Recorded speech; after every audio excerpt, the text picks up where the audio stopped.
fellow travelers, and welcome to Versus Stars podcast. All my loyal listeners, thank you for your continued support. And remember, click the subscribe button, everybody. It's an amazing episode because Cullen Bunn and Brian Hurtt board the mothership. They're the creative team behind the Sixth Gun. Come aboard as we go traversing the stars. Hello, Mr. Bunn and Mr. Hurtt. Thank you so much for coming to Versus Stars podcast. Thanks for having us. Totally my pleasure. I enjoyed Sixth Gun, so it's great to talk to you both. Thank you. So we start out with the question of inspiration. So what inspired your love for comics and who your earliest influence? So that goes for both. Ooh, you go first, Cullen. You know, I always loved comics. When I was a kid, I grew up in the golden era of being able to, my dad would go to garage sales and would bring back a stack of 50 comic books that were just a random assortment of books. I can tell you that the comic book that made me love comics as a kid was Micronauts during the old Marvel run, the Bill Mantlo era. And it was really one of the first times that I was really experiencing world building taking place on the page. And I feel like, Micronauts was a toy line. It didn't have a backstory like we're used to today. And Bill Mantlo was he took that ball and he made it his own and he ran with it and created this world. And it pulled me in and it didn't let go. Now, it's funny that Cullen mentions Micronauts. I was going to say, because my end was G.I. Joe. Oh, yes. Where Larry Hammond did the exact same thing. He took what was a nothing, toy line and created a whole world and mythology around it. And that sucked me in. And then my follow-up, very shortly after, I got sucked into Walt Simonson's Thor. So then I was off to the races, and then it was X-Men, and I was just a Marvel kid for the next 20 years. I do think it's interesting that both of the books we're talking, those intro books were world building books for and that's a big part of, even though they were not creator owned books, they were treated that way in such a by Larry Hama and by Bill Mantlo, and I really feel like that's influenced Brian and myself in a big way going forward. So I mean, speaking of that, well, for one, Micronauts, didn't they try bringing that back to the comic book not too long ago from, I think, IDW tried? Or am I remembering correctly? No, they did. I wrote it. Yeah. Oh, you wrote it. Oh, damn. My next follow-up question was, is that something you're interested in writing in the future? But I guess apparently you are. No, yeah, I wrote the Micronauts. I kind of lobbied for Micronauts when I heard they were coming back. And I was fine with what we did, but I was never I did not capture that Mantlo magic with Micronauts the way I would have wanted to. Is it hard to write something or draw something that you guys are very familiar with, like I said, a show that you grew up with, because you're more aware of what it sounded like, so you're trying not to either echo it, but at the same time, you kind of have to make it sound the same?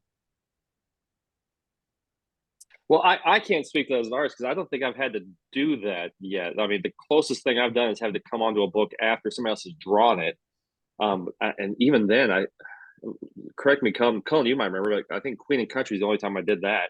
Yeah. And that was a bit of a struggle because you deal with other people's designs and stuff. But for the most part, everything I've done has been creator owned, or I came on the ground floor and I was the first guy to take a crack at it. Yeah. I do think it's hard to follow. I'll take it back. On Shadow Roads, AC Zamudio designed those characters, and even though Cullen and I were writing it, she was the author of the look of those characters. And then when I came in and did 2 issues, that was very difficult for me to kind of get into the skin of those characters. Yeah. And I think with licensed books, big 2 books, especially books that have long histories, and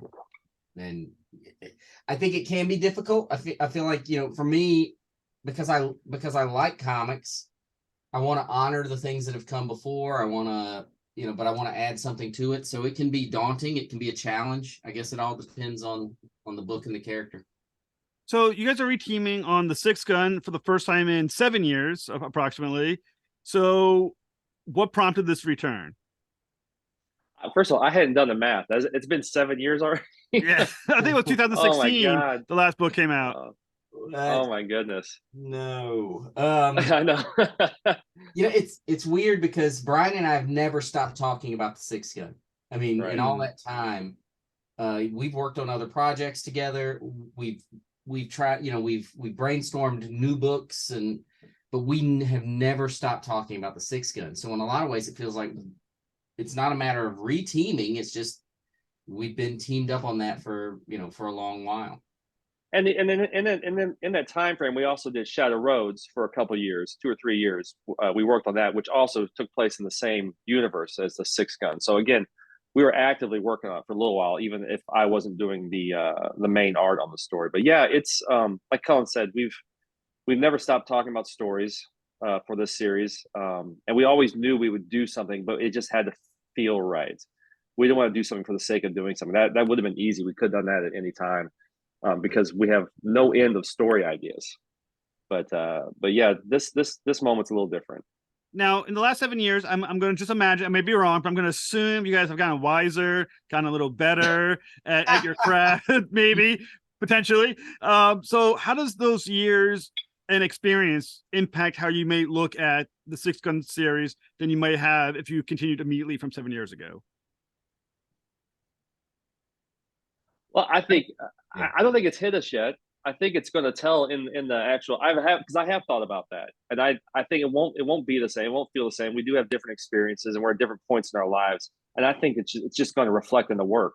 Now, we haven't gotten knee deep into the work yet. We've been talking about the ideas and everything, but once we get into the actual scripts and the artwork, I think it's unavoidable that there's going to be a shift. A slight shift in the tone and probably the perspective of the series. But Cullen and I actually haven't talked about that. I don't know how he feels.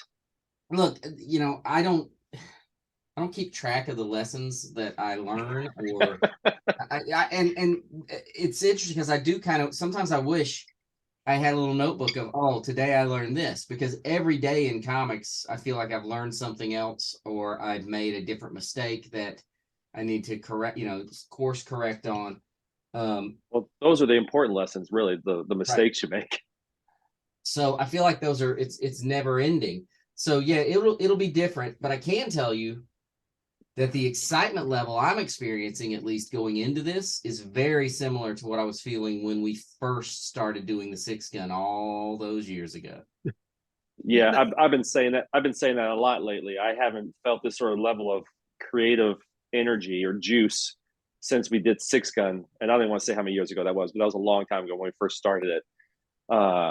Yeah, Cullen. I was telling somebody this the other day that Cullen told me. Cullen, do you remember that you told me you hadn't talked to me this much? I haven't. Yeah, this is the most I've talked to you. And we talk regularly. We talk regularly, but I'm calling him multiple times a day, and we're just bouncing stuff off each other because we're just both so excited about what we're planning on doing here. Mm-hmm. It's a good feeling, and I think that when we both have that level of excitement, it just comes through in the work, and it did when we first did the Sixth Gun, and so that makes me feel very positive going into this new project. Yeah. Now, I mean, obviously, you guys have worked on the series together for a while. Like I said, you've known each other now for even longer span of time. So, what makes this partnership work so well? How do you keep it, interesting, and how do you not want to kill each other after so many years of knowing each other? Well, to your final point, I was just going to say the sex is really good. Yeah. Sorry, Colin. It all comes down to you're right. Brian and I have known each other for a long time at this point. We worked comic shops together, and decades. It's like it's like in Justified when they said when he says we dug coal together. We worked comic shops together. Which one of us is Boyd Crowder? I think I'm more the Boyd, and you're probably more the Raylan. I'll be Timothy Oliphant, sure. Let's do it. I accept the idea, but I feel like first of all, we have very similar sensibilities in terms of what we like, the kinds of stories we like. We have very, very similar sensibilities in the way we like to tell stories. I think because we've known each other so well and we're very invested in the books we do together, we have a very open communication about the things that do work, the things that don't work, and we're open to that. It's very much this is a collaboration. I like to think that every comic I work on is a collaboration, but the things Brian and I do together, we talk them out, and we really collaborate. And I trust Brian as it's not because he's here. I say it all the time. I do believe Brian's one of the best visual storytellers in the business, and I have a high level of trust with what he's going to do with these stories. Yeah, like I said, I'm always trying to honor the script, honor what Cullen's written, and make the most out of what he's given me. And so, and honestly, it's going back to the idea of collaboration with us. I wish I could say we've worked at it, but I feel like it's kind of always been like this. I think Cullen said right. We have the same sensibilities. We don't necessarily have the same taste and everything, but we have the same sensibilities when it comes to storytelling. And it's a cliche, but we literally do finish each other's sentences when we're talking about story ideas. I'll call him like, "Oh, I had this idea. What if this guy did?" And then he kind of go, "Oh yeah, I had the exact same idea." He'll finish my sentence for me, and I'm like, "I don't even know why I'm telling you this. We're on the same page." Okay, good. So yeah, I like to tell Brian, we had that idea. You said it. I thought of it maybe a second or two before you. Yes, that's an old No, I mean, obviously, one's the writer, one's the artist, and obviously there are strengths that are unique, to a writer and artist. But beyond that, how do you guys balance off the strengths from a conceptual standpoint of each other? Cullen?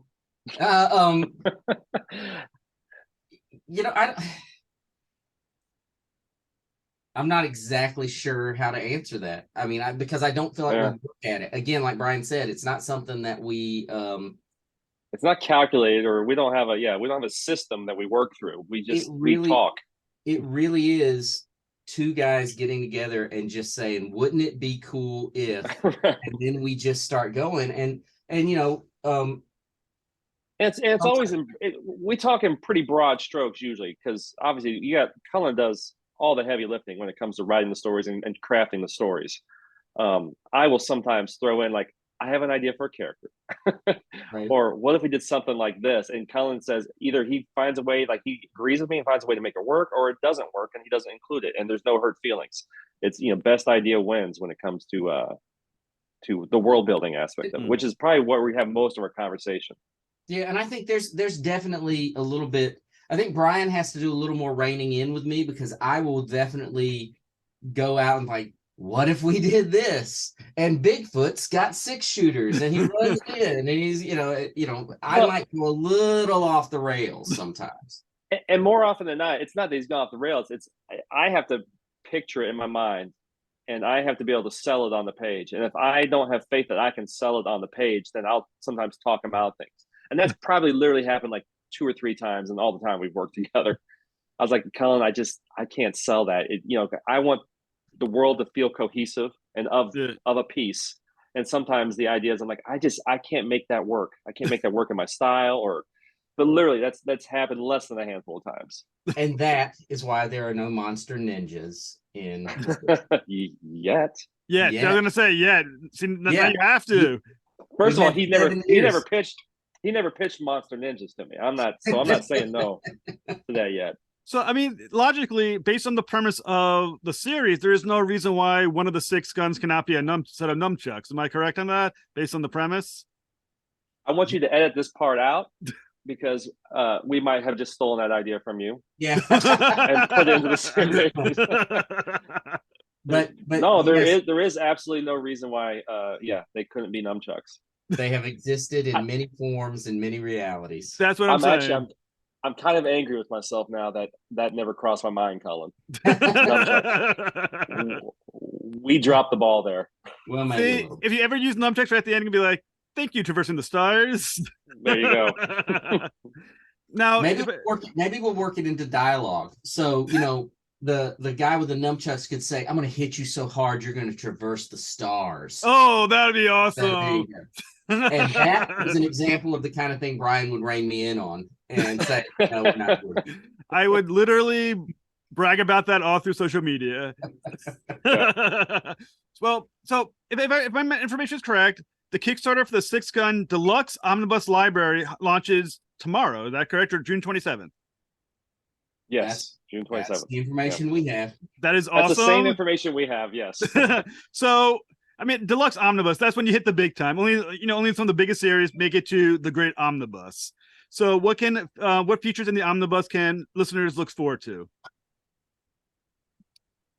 Well, they are gorgeous editions. I mean, we have done we've done other editions of the Sixth Gun. There's been the single issues, the trades, the library, the big gunslinger editions.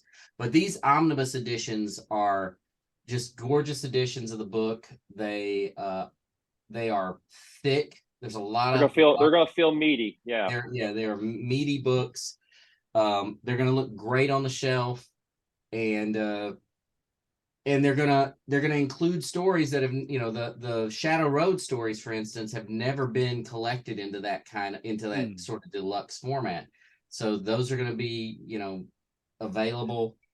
And I'm excited about the Shadow Roads being collected too, being collected alongside the Sixth Gun in a way that reaffirms its position in this universe of the Sixth Gun. It really was a continuation of the Sixth Gun.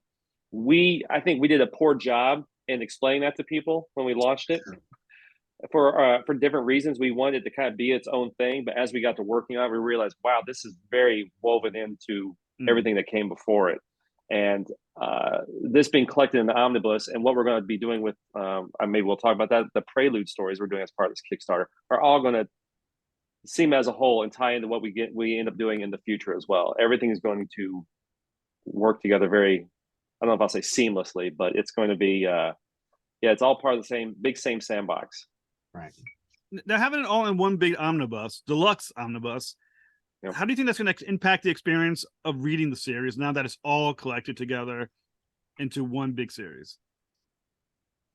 I think it gives you more of you get that sort of binge feeling. Each omnibus is 4 trades, and all of our trades were 6 issues. So you're talking like 24 issues of comic in each book, essentially. Yeah. Well, that's not right, is it? Am I doing the math wrong? There's a lot of pages. It can't be 24. It's a lot of pages. It's a lot of pages per omnibus, though. And then, I think it's gonna be like settling in with a nice, big, thick, like a Lord of the Rings book, and really being able to immerse yourself in it. Yeah, it's nice. We tried to make sure when we were doing them in single issues, when you got to the end of that issue, you needed to, you needed to get to the next. And now these readers will be able to read it and just go through it. And I think it will have that big epic fantasy feel. Yeah. So, and it won't bruise your lap the way the oversized, absolute size gunslinger editions would do. Now, and they'll fit on your shelf, which our gunslingers did not fit on most people's shelves. They're bigger than absolute editions, and people were like, "These are too big, man." So the campaign will also include, you said, 3 all-new Prelude one-shots. So how would these issues expand on the world of the Sixth Gun? Well, we were literally having a brainstorming session right before this interview where we were talking more and more about that. Yeah. So we know, but I don't know that we can tell you. Oh, sure you can. Of course you can. Don't worry about that. We can't tell you too much, but what Brian was just saying, Shadow Roads has always been part of the Sixth Gun universe, but we intentionally set it apart a little bit and kind of we tried to distance it a little bit. There's a lesson we've learned in all the time in terms of our storytelling. Yeah. These Prelude stories are going to make it very clear that the Sixth Gun and Shadow Roads are connected, and they're a prelude to what comes next. And that's the stuff that we're really, really jazzed about, because the stuff that's coming next is big and exciting and epic, and it's really cool. Yeah, and I think I think we could say the Prelude stories, being very, very vague, we could say you can expect something old and something new in them. You'll see some familiar faces, and you'll see some new concepts and some new ideas, and some new teases to what's to come. And I think what we have coming is going to, and I want to say it over and over again, but what we have in mind, if we can execute it properly, I think it's only going to enrich everything that came before it. I think it'll make the original series even better. I'm setting the bar real high. Yeah, well, and that's really why that's the only reason we wanted, right? Yeah, we haven't returned to it yet because we didn't have that story. We had great story ideas, fun story ideas, but we needed the story that was going to be more than just a side story that takes place in the world of the first series. We wanted something that continues it, but it takes nothing away from the first series, and in fact makes it, all the more enjoyable and interesting. Yeah.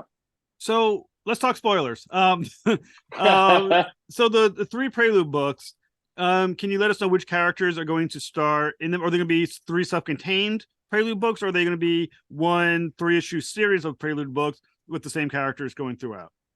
They will be 3 separate stories. Okay. Yes. That are sort of self-contained. They will feature different characters. That we've seen before? Yes. Some. Yes and no. Yeah. Yeah. You'll see some new characters. I think that if you've read the series, there's gonna be some moments in it where you're like, oh, I think I know what you guys are up to. But the Sixth Gun was a book that was full of surprises. So we're gonna try to surprise you with some things on it too. But I'm not telling you. I thought about it. I don't know if you saw it. I was like, oh, there's one I'd really love to tell you that this character is going to be in it, but I'm not telling you. I can't. Yeah. I gotta keep it to those are stretch goals for the campaign, right? Yeah. They are. They're stretch goals. So we gotta, if you want to see it, people better back this campaign. We gotta make it. We gotta make it happen. That's right. Right. Now, otherwise they die with us. So if I heard correctly, the Prelude and the Omnibus is leading into what's going to be called the Sixth Gun Reborn series. Now, this takes place after the Sixth Gun series last one concluded, or is this another prequel? No. I would say, first of all, I think the title is more of a holding title right now. I don't think that will be the final title. Okay. Yeah, we know what the title. We know what we think the title will be. But we have a separate working title than that, but we're waiting. I mean, it's time to reveal that is later. Right. What was the follow-up question? Does it take place after the events? I guess it's issue 50 of the Sixth Gun, or is it a prequel? Not a prequel. Not a prequel at all. It is. No. Is it a continuation? So it's not something that sort of like Shadowland that lives side by side with the original story. This will further the story. Yes, absolutely. Yeah, and kind of redefine the story in some ways too. Yeah. Now, so issue 50, if memory serves, you had the character of Becky, and what happens with the Six Guns. But it kind of insinuates that if something were to happen, or the story continues from that point, it's because Becky must have screwed up somehow. Is that kind of where we're? I wouldn't say that's 100% true. Well, I don't want to say too much because it'll be spoilery. Yeah. Okay. But humans mess up. But who knows? How far in the future will this continue from the original? Is this right after the events of issue 50, or is this like far into the future? No, Shadow Roads picked up pretty shortly after the end of issue 50, and this is going to pick up pretty shortly after where we left Shadow Roads. So it's pretty soon. It's probably a couple of years in the future. It's not in the far flung future at all, by any means, right, Cullen? Yet. Laser guns. Yeah. So, oh wow, okay. No. Laser nunchucks. Yes. Again, edit that out. You keep it. So, for those, so obviously, when you create a sequel series, there's always a question of, obviously, you want to keep the old readers, but you also want to bring in new readers. So, how continuity dependent is the Sixth Gun Reborn, in quotations, going to be? Yeah. Well, it's that's always sort of a juggling act, right? And it's a challenge of any kind of sequel series. But I do think we will be able to tell the story in a way that if you have read everything up to this point, you're going to get a lot of cool elements that you are in on. But one of the things we did with the Sixth Gun right from issue 1 is we threw the readers into that world. And we didn't do a lot of, this is how it all plays out. Because to me, that's a huge tactic in world building immersion, is you throw the readers into it. And I think we'll be able to create this story in such a way that readers who have never picked up an issue before will be able to follow it and enjoy that story, and hopefully want to go back. stuff. absolutely, they will go back and read the original series. Yeah, for sure. So I think it's, I kind of feel like we did that with the first Sixth Gun in a lot of ways, even though it was the first, it was just coming into creation. We were writing it as if there were tons of stories and tons of other things going on right from the beginning, and immersing the reader right into that world. So are we talking like, are we gonna have a Lord of the Rings appendix at the end? It's like the 100 pages of extra story that doesn't quite connect, but is there for the people who are interested. I love that stuff. As a reader, I do like that, but as a creator, I don't want to do it. I don't. To me, it there's something about it that may, for me anyway, it may take a little bit of the mystery and magic away that I like. Even though, but then again, ask us on the stuff. 25th anniversary. Yeah, 25th anniversary. So there is going to be a Sixth Gun Reborn 2, Reborn Again. Yeah, I'm already planning for the 100th anniversary. What am I going to do? Now, the original series won multiple Eisner Awards and Harvey Awards. Does that add pressure to returning to the series?